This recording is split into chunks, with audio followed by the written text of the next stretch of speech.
Oke guys, kembali lagi ya bersama Mimin dari Zoo Official.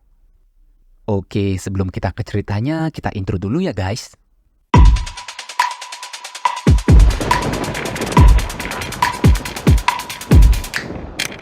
Jin dengan mode coolnya langsung sigap mengarahkan skillnya ke para penyergap. Jin dengan cepat menghabisi para orc yang menyergap ke arah mereka. Di sini Tuan Orton sangat terkejut melihat skill dari Jin. Ia mengetahui kalau itu adalah skill mana reflux dari Kidart Hall. Penyihir asosiasi Dark Magic berkata, "Sial, ternyata kalian ada di level 8 bintang mage. Apa mungkin kau adalah murid dari Kidart Hall? Bagaimana bisa kau menggunakan reflux itu?" Tanya penyihir yang dibuat kebingungan oleh Jin. Si penyihir ini bernama Rold Joe, saudara tiri dari Cold Joe yang telah menguasai art magic. Dia adalah orang yang membuat gua ini.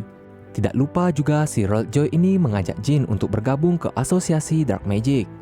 Karena Jin dianggap pantas dan layak, ia juga mengatakan kalau Jin tidak ada kesempatan untuk melawan mereka.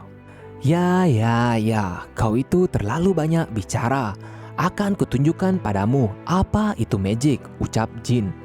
Joe pun langsung bergumam, sial, reflux ini dicampurkan dengan energi lain sampai membuatnya berwarna hitam pekat. Karena mentalnya yang sudah jatuh, Jin langsung aja menghabisi si Joy. Tidak lupa Jin berkata, "Heleh, ternyata level 8 bintangmu itu hanya sebuah hiasan." Ternyata masih ada beberapa orc yang tersisa. Jin pun segera memperingatkan Enya untuk menjauh. Tapi hal yang dikhawatirkan Jin pun musnah. Enya di sana terlihat sigap dan langsung menghabisi para orc. "Jin, apa kau baik-baik saja?" tanya Enya dengan wajah serius. Di saat mereka berdiskusi, tiba-tiba gua di sana mau runtuh. Jin sangat terkejut melihat monster yang datang kali ini. "Ah, siap. Ini lawan yang merepotkan," gumam Jin. "Hei, suku White Wolf, akan kuputuskan tindakanku setelah aku mendengar namamu." "Hahaha, kau menarik bocah. Kau sama sekali tidak takut padaku. Kau berbeda dengan manusia yang lain. Namaku adalah Goltep Harpalep. Dan karena kau sudah tahu namaku, mari kita berduel.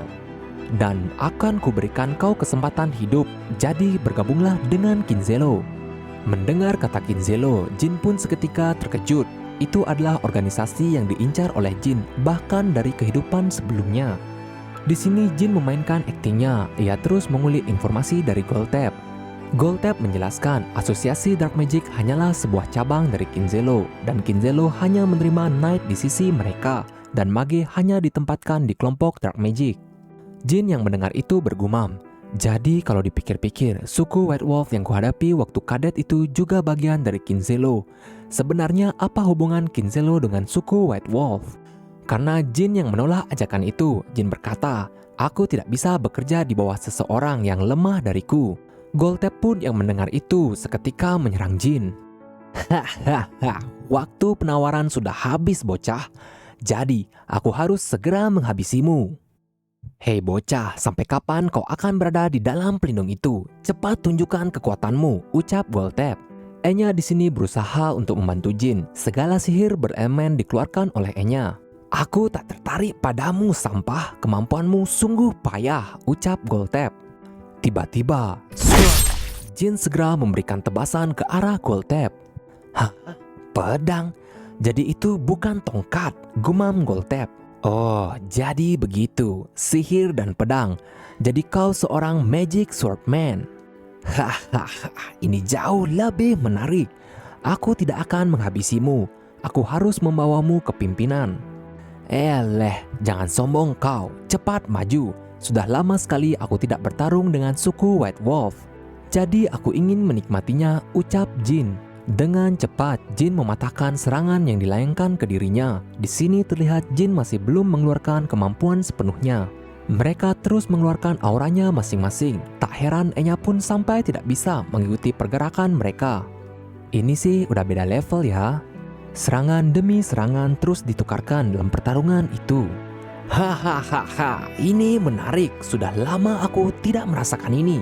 Aura dari seorang mage bintang 7. Bahkan semangat bertarungmu lebih besar dari tubuh kecilmu itu. Dan sudah pasti di antara manusia ada yang memiliki itu. Kau adalah Rakandel. Katakan, siapa namamu Rakandel?" ucap Goltep. Jin yang menyiapkan kuda-kudanya, ia berkata, "Aku, Jin Rakandel." Di sini Goltep berteriak, "Baiklah Jin Rakandel, mari kita bertarung dengan segenap kehormatan keluarga kita." Jin di sini bergumam, "Bahkan jika aku mengayunkan pedang ini beribu kali, aku pasti bisa menebasnya." Dan efek dari tebasan kuat dari Jin. Goltep terlihat sudah duduk lemas setelah terkena serangan itu. Jin berusaha menggali informasi Kinselo dari Goltep, tapi ia bersikeras tetap tutup mulut karena aturan dari suku White Wolf. "Baiklah, apa boleh buat. Kuharap kau tidak menyesali keputusanmu. Akan selalu kuingat namamu, Goltep Havalep." Sambil Jin menyiapkan Dark Aura dari Solderet. Dengan cepat, Jin langsung menebas Goltep menjadi dua bagian. Di sini Enya pun terlihat sangat bersemangat setelah melihat pertarungan mereka. Enya malah makin dibuat jatuh cinta dengan Jin. Jin pun mengingat pertarungannya dahulu saat menjadi kadet. Goltep masih jauh lebih kuat jika dibandingkan suku White Wolf yang dulu ia lawan.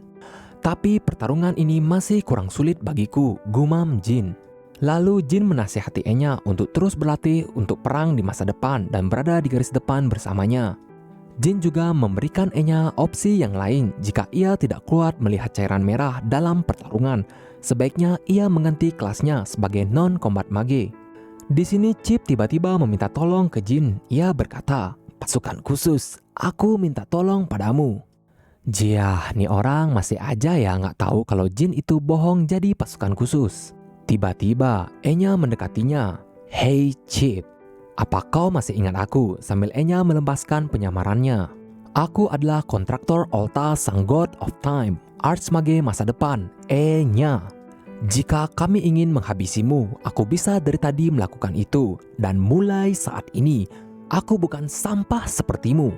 Asik, akhirnya ya, mungkin dari sini kita akan melihat buff untuk karakter Enya di masa depan.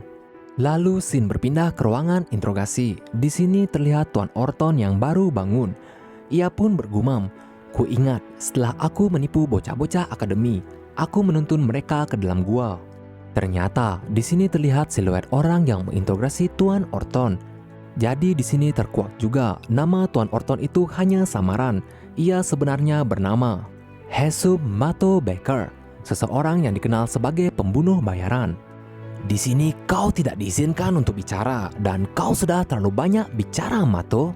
Dan ternyata ya guys, itu adalah istri dari Kashmir. Nama istri dari Kashmir itu adalah Alisa kalau kalian lupa. Lalu terjadilah proses interogasi yang dilakukan oleh Alisa. Ya, kita tahulah bagaimana proses interogasinya berjalan seperti apa. Oke, kita berpindah dulu ke Jin, Kashmir, dan Murakan yang sedang duduk di sebuah ruangan. Dari hal ini kita dapat beberapa informasi kalau markas dari Asosiasi Dark Magic berada di Oterum, ibu kota Vankela. Dan ada sebuah artefak yang disimpan di Vankela. Artefak demonik yang disimpan di Vankela dari berdirinya kerajaan. Itu penyerangan untuk merebut kembali Jito Eye. Pada waktu itu, Rakandel dan Zipel mengirim kesatria dan penyihir mereka untuk membantu Vankela. Perang kerajaan suci satu-satunya di mana Rakandel dan Zipel bekerja sama. Dan berakhir dengan kemenangan Vankela karena berhasil memukul mundur para iblis. Tidak ada cara untuk membangun kembali tanah di mana gunung dan langit kacau. Jadi Vankela berakhir memindahkan ibu kota mereka dan Oterium menjadi sarang monster. Warisan real Zipel yang harus kutemukan berada di sana. Buku sihir Ring of Erupting Flames Massacre by the Empress of Magic, bentuk pertama.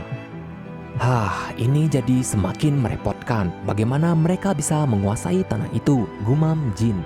Dan dikatakan juga mereka Asosiasi Dark Magic memiliki 3 mage yang memiliki 9 bintang. Mereka diantaranya adalah Tua Besar Akademi Vermont, Hedron Henstrik, Penguasa Relistar, Susan Relistar, Penyihir Agung Ans, Chukon Tolderer. Jin pun berpikir, ini benar-benar gila. Tidak kusangka banyak penyihir kuat berdiam di sana. Jika Asosiasi Dark Magic sekuat itu, maka Kinselo, yaitu cabang utama, pasti jauh lebih kuat. Sekarang aku mengerti alasan keluargaku Zipvel dan Vermont hanya terdiam mengawasi ketika Kinselo melakukan tindakan-tindakan yang gila. Ada terlalu banyak orang-orang hebat di dalamnya. Akhirnya, tunggu saja kau Bovard Gaston, gumam Jin. Diskusi mereka juga berisi kalau kekuatan Beaufort Gaston itu bukan transformasi dirinya sendiri, melainkan mentransformasikan orang lain, tapi ini masih belum bisa dikonfirmasi kebenarannya. Bahkan Murakan dan Quicantel terkejut mendengar karena hanya Menagalah yang punya kekuatan transformasi.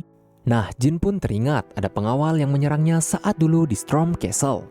Ia berubah dari kesatria pengawal menjadi pengikut radikal Ziphel. Mungkin ini bisa dijadikan salah satu bukti. Jin pun akhirnya mengambil keputusan kalau dia harus bertemu dengan Beaufort Gaston secepatnya. 1 minggu kemudian. Lalu kita berpindah ke scene keluarga Hairan. Terlihat di sana kakek Hairan sedang duduk di singgasana kepala keluarga, ditemani juga oleh Dante Hairan di sebelahnya. Terlihat Ron Hairan, pemimpin keluarga Hairan, sedang mendengarkan laporan dari seseorang. Nah, ini adalah Siras. Ia berkata, baru-baru ini Dam Academy memusnahkan sisa-sisa asosiasi Dark Magic. Terjadi kejadian di selatan dan hasilnya 20-an kadet Akademi mati, 2 penyihir 6 bintang dan 1 penyihir 7 bintang mati. Berdasarkan pengakuan dari kadet yang selamat, 2 orang tidak dikenal menyamar sebagai pengawal. Ia bernama Jean Grey dan Austin Grey. Bentar-bentar, Jean Grey? Itu kan Jean Rakandel, gumam Dante. Siras melanjutkan perkataannya. Sang kakak Jean Grey menggunakan sihir dan adiknya Austin Grey menggunakan teknik berpedang. Ron pun bertanya, jadi kenapa kau menemui kami? Lalu Siras menunjukkan pecahan pedang dari suku White Wolf. Ia berkata, Tuan Muda Dante Hairan, apakah Anda bisa melakukan sesuatu seperti ini? Ya, itu sungguh di luar kemampuanku, ucap Dante.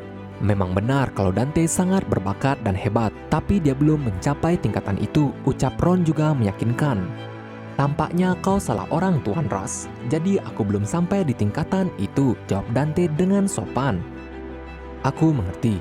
Terima kasih sudah bekerja sama. Saya permisi dulu. Di sini Dante bergumam. Jadi Jin, kau sudah sampai di tingkatan itu. Jadi ada bahan nih untuk ngobrol sama si Ferradin, ucap Dante. Austin Grey bertubuh pendek dan suara yang kasar dan ilmu pedang kelas atas. Perkiraannya umurnya adalah 10 dan masuk 20-an. Orang seumuran itu berhasil menebas hammer dari suku White Wolf. Satu-satunya yang cocok dengannya adalah Dante Hairan. Sialnya, dia menyembunyikan kekuatannya. Asik si Jin berhasil ya mengelabui musuh-musuhnya. 30 Oktober 1796. Lalu scene pun berpindah. Gerbang perpindahan ke kerajaan kota. Lalu ada seseorang mendekati Jin. Orang itu berambut merah. Ia meminta izin duduk di sebelah Jin. Di sini orang itu terus mengawasi tingkah dari Jin. Jin di sini mencari-cari tempat tinggal dari Beaufort Gaston. Orang itu pun tersenyum melihat ke arah Jin seolah-olah dia bisa mengetahui apa yang diincar oleh Jin. Wadaw, siapa ya kira-kira orang ini? Oke, kita cukupkan dulu ya sampai di sini part kali ini. Menarik ya, ditunggu kelanjutan ceritanya hanya di Zoo Official. See you guys!